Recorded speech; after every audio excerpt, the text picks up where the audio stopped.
আসসালামু আলাইকুম রহমতুল্লাহ বারাকাত। এক নম্বর বাধা সত্য গ্রহণে, তা হচ্ছে অহংকার।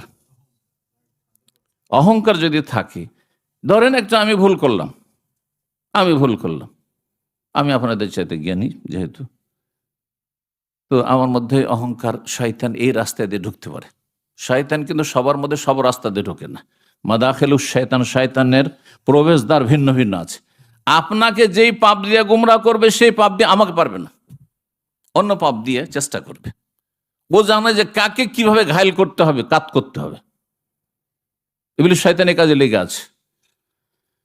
তো আপনি ধরেন সত্যি আসলে কোরআন সুন্নাহর দলিল ভিত্তিক, এই নয় যে আবেগে আপনি আমার ভুল ধরে বসলেন না, আপনি সত্যি দলিল ভিত্তিক আমি ভুল করেছি বললেন, কিন্তু সেখানে আমার ভিতরে অহংকার কাজ করছে যে আমি সারা জীবন কোরআন হাদিস পড়েছি, আর তুমি কোন মাদ্রাসায় পড়েছো? তুমি হ্যাঁ, তুমি একটা জেনারেল শিক্ষিত লোক, বা তুমি একজন সাধারণ মানুষ, তুমি একজন ট্যাক্সি ড্রাইভার, তুমি আবার ভুল ধরবে কেন?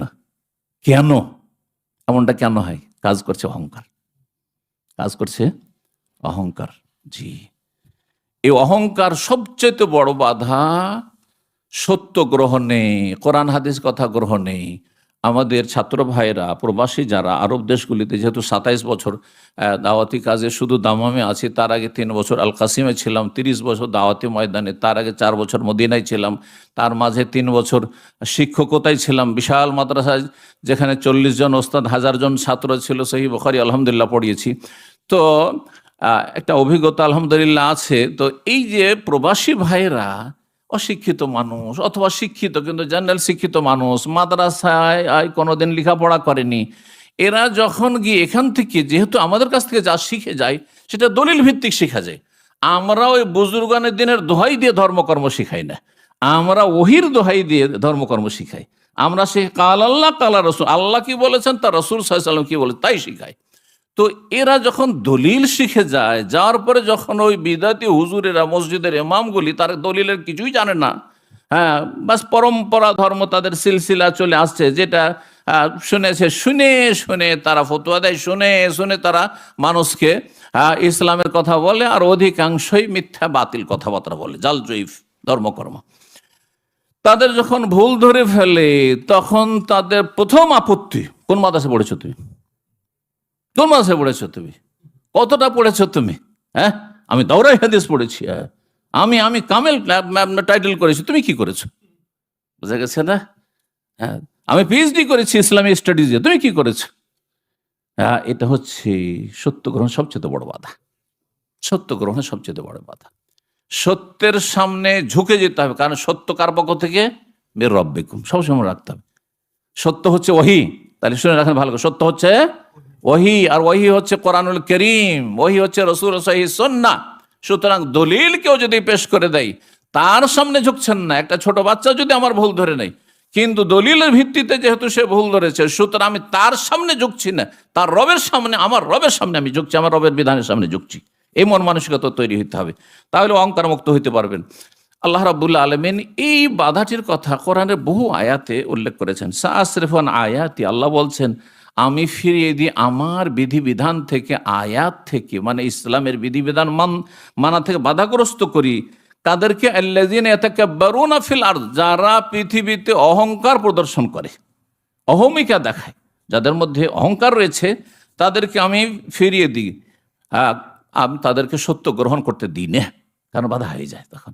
আল্লাহ যেহেতু সবকিছু সৃষ্টি করেন ভালো মন্দ, সেই জন্য আল্লাহর সাথে সম্পৃক্ত আল্লাহ করেছেন। বেগাইরিল হক, অন্যায়ভাবে যারা অহংকার করেন, ওয়াইয়ারাউ কুল্লা আয়াতিন লা ইউমিনু বিহা, যখন মানুষের অন্তরে অহংকার থাকে, যদি সব দলিলও তাকে দিয়ে দেন কালেকশন করে, তবুও বিশ্বাস করবে না, মানবে না। লা ইউমিনু বিহা, জি।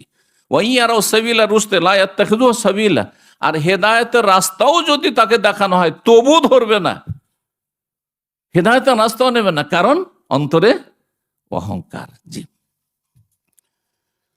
এর উদাহরণ, কয়েকটি উদাহরণ দিই। প্রথম অহংকারের কারণে ধ্বংস হয়েছে, জাহান্নামী হয়েছে কে জানেন? হ্যাঁ, যে সমস্ত মানুষ আর জিনকে জাহান্নামে নিয়ে যাওয়ার জন্য আল্লাহর কাছে ছাড় নিয়েছে, কে সে? ওই বুড়ো ইবলিস, বুঝতে পারছেন না? ইবলিস শয়তান। জি, আল্লাহ রাব্বুল আলামিন ইরশাদ ইবলিস সম্পর্কে ফাসাজাদাল মালায়েকাতু কুল্লুহুম আজমাউন, আল্লাহ যখন সিজদা করতে বললেন ফেরেশতাদেরকে, তার সাথে ইবলিস ছিল। তো সঙ্গ দোষে লোহা ভাসে, তো ভালোদের সাথে সরিয়েছ ফেরেশতা, তুমি সিজদা করো। বলে যে না, আমি সিজদা করবো না, ফেরেশতা সিজদা করলে কি হবে? ইল্লা ইবলিসা, ইবলিস ইস্তাকবারা, আল্লাহ বলছেন অহংকার প্রদর্শন করলো। ও আবা ওয়াস্তাকবার, আয়াত রয়েছে আবা, অস্বীকার করলো, মানবো না আল্লাহ তোমার কথা।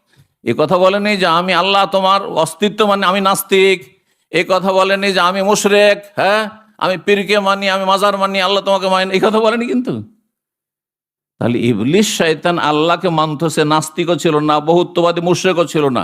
কি বলেছিল? আমি এই কথাটি শুধু মানবো না। কেন? অহংকার। আরে আদম আজকে পয়দা হইল, আমি আগে থেকেই এক। 2 নম্বর কথা যে আমি আগুন থেকে, হ্যাঁ খালাক্তানি মিন নার ওয়া খালাক্তাহু মিন তিন, সে মাটি থেকে।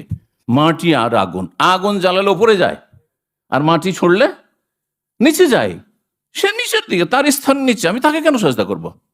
তাকে কেন সেজদা করব? অহংকারের কারণে সে ইবলিসের সমস্ত শেষ হয়ে গেল।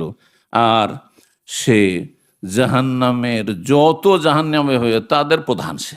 জি, আল্লাহ হেফাজত করুন ইবলিস থেকে, ইবলিসের সেনাবাহিনী থেকে, মানুষ শয়তান জিন শয়তানের মধ্যে যত ইবলিসের সেনাবাহিনী রয়েছে তাদের অনিষ্ট থেকে আল্লাহ আমাদের রক্ষা করুন। দ্বিতীয় উদাহরণ ইহুদি। দেখেন, নবী সাল্লাল্লাহু আলাইহি ওয়াসাল্লামের জীবদ্দশায় ইসলামের দাওয়াত বহু খ্রিস্টানও কবুল করেছে। এমনকি মুশরিক যারা 360টা মূর্তির পূজা করতো কাবার চারপাশে, তারাও ইসলাম গ্রহণ করেছে সিংহভাগ। আর তারপরে ধীরে ধীরে তারা নিশ্চিহ্ন হয়ে গেছে। কিন্তু ইহুদিদের হাতে গণনা, হাতের আঙ্গুল যেটা নবী সাল্লাল্লাহু আলাইহি ওয়াসাল্লামের জামানায়, ততটাও আপনি হয়তো খুঁজে পাবেন, হাতে গণনা মাত্র কয়েকজন ইসলাম গ্রহণ করেছে। কেন? সবচেয়ে বড় বাধা এই অহংকার তাদের মধ্যে ছিল। আর একটি দোষ ছিল, সেটা 2 নম্বর পয়েন্টে বর্ণনা করব। তো এদের মধ্যে অহংকার ছিল, তার কথা কোরআনে কারীমে আল্লাহ রাব্বুল আলামিন বর্ণনা করেছেন, আফাকুল্লামা জাআহুম জাআকুম রাসূলুন, তোমাদের কাছে যখনই রাসূল এসেছে, মা লা তাহওয়া আনফুসুকুম, হে আহলে কিতাব, হে ইহুদিরা, ইহুদিদের কথা, বনি ইসরাঈলদেরকে আল্লাহ বলছেন যে তোমাদের মনের উল্টো যখন, কারণ নবীদের কথা, তোমাদের মনের উল্টো, কারণ তোমরা খেয়াল খুশি ধর্মকর্ম করে তোমাদের মতো করে ধর্মকে গড়বে। আর ইস্তাকবারতুম, তখন তোমরা অহংকার করেছিলে, ফারিকান কাযযাবতুম, একদল নবীকে তো ফারিকান কাযযাবতু ফারিকান তাকতুলুন, একদল নবীকে তোমরা মিথ্যা প্রতিপন্ন করেছো, অস্বীকার করেছো, অমান্য করেছো, আর একদল নবীকে খুন পর্যন্ত করেছো, হত্যা করেছো। তো ইহুদিরা এমন খুনি জাতি, যারা শুধু মুসলিমদের নিধন করে না, হ্যাঁ তারা অন্য জাতিকে শুধু নিধন করে না, বরং এরা আম্বিয়া রসুলকে খুন করেছে। এদের এই হচ্ছে কালো ইতিহাস। আল্লাহ তাদের অনিষ্ট থেকে রক্ষা করুন। তৃতীয় উদাহরণ মক্কার মুশরিকদের সম্পর্কে আল্লাহ বলছেন, ইন্নাহুম কানু ইযা কিলা লাহুম লা ইলাহা ইল্লাল্লাহ ইস্তাকবিরুন, তাদেরকে যদি লা ইলাহা ইল্লাল্লাহর কথা বলো, তাওহীদের কথা বলো, তাহলে গায়ের জ্বালা হয়ে যাবে, অহংকার দেখাবে। আজ মুসলিম সমাজের যারা মাজারপন্থী, বিদাতপন্থী, সুফি, তাদের সামনে তাওহীদের কথা সবচেয়ে বড় জ্বালার কথা। তাওহীদের কথা বলে তাদের বক্তাদের শুনেছেন নিশ্চয়, এই তাওহীদ তাওহীদ করে, তাওহীদ কোথায় আছে? নাউযুবিল্লাহ। হ্যাঁ, এরা শুধু তাওহীদ তাওহীদ করে, আর কিছু জানে? আরে তাওহীদ নাই, কিছুই নেই, সব শেষ। হ্যাঁ, বলছে যে তাওহীদ তাওহীদ করে, নাকি কোরআনে তাওহীদ নেই আর হাদিসে তাওহীদ নেই। নাউযুবিল্লাহ। গতকালকের লন্ডনের আলোচনা এই তৌহিদের উপরে আমি বলেছি যে কোরআনে তৌহিদ আছে, রাসূলের হাদিসে তৌহিদ আছে, এটা বিস্তারিত সেখানে আলোচনা করেছি, সেদিকে যাচ্ছি না। তো বলছিলাম যে এরা কি করে, ইস্তাকবিরুন, লা ইলাহা ইল্লাল্লাহর দিকে ডাকলে মুশরিক যারা, সে মুশরিক পৌত্তলিক হোক আর মুশরিক মাজারপন্থী হোক, হ্যাঁ যে কোনো শিরকি আকীদার লোক, তাদেরকে তৌহিদের কথা বলেন, গায়ের জ্বালা। তাদের ওয়াজ মাহফিলগুলিতে যদি কিসসা কাহিনী শোনা কেরামতের, যে অমুক ওলি ছিল, হ্যাঁ সে মানুষের অন্তরের কথা জেনে নিত, মুরিদান কি গরজে এসছে তা জেনে নিত। অমুক ওলি ছিলেন, তিনি পানিতে, আপনার নদীতে, সাগরে যাই নামাজ বিছিয়ে নামাজ পড়তেন। অমুক ওলি ছিলেন যিনি মক্কায় মাগরিব আর এশা পড়তেন মসজিদ নববীতে। নাউযুবিল্লাহ। এসব বয়ান করে, তখন সুবহানাল্লাহ সুবহানাল্লাহ করেন। জাহেল সমাজ কিছুই বুঝে না। আর আল্লাহর কথা বললে এদেরকে ভালো লাগে না। তৌহিদের কথা এদেরকে এত শুকনো শুষ্ক লাগে যে তৌহিদের কথা শুনতে ভালো লাগে না।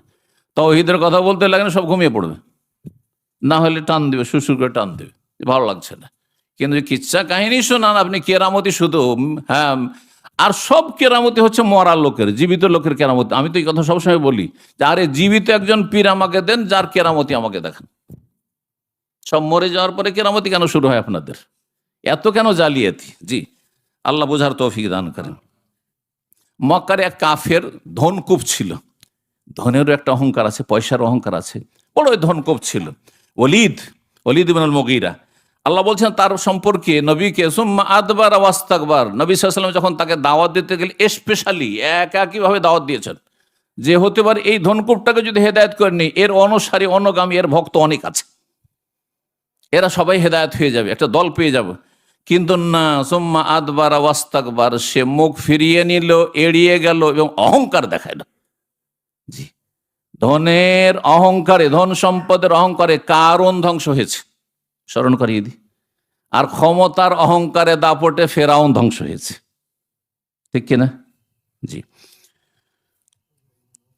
এইরকমই যুগে যুগে যত বেদাতপন্থী ওলামা সমাজ আছে, এরা হেদায়েত হয় না। জনগণ যেইভাবে কোরআন হাদিসের কথা, দলিল কথা বলে এত সহজে হেদায়েত হয়ে যায়, বেদাতে আলেম সমাজ কেন হেদায়েত হয় না? কারণ তাদের প্রভাব, প্রতিপত্তি, মান সম্মান আর তাদের অহংকার, যে এতদিন আমরা লেখাপড়া করেছি, অথচ লেখাপড়া করেছেই ভুল লেখাপড়া।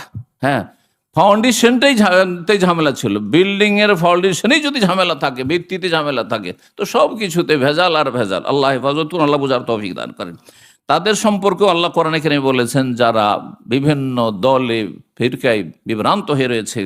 সূরা গাফিরে আল্লাহ বলছেন তাদের সম্পর্কে, ইনফি সুদুরহিম ইল্লা কিবরুন, তাদের অন্তরে অহংকার শুধু ভরা আছে, এই অহংকারের কারণে হেদায়েত হয় না।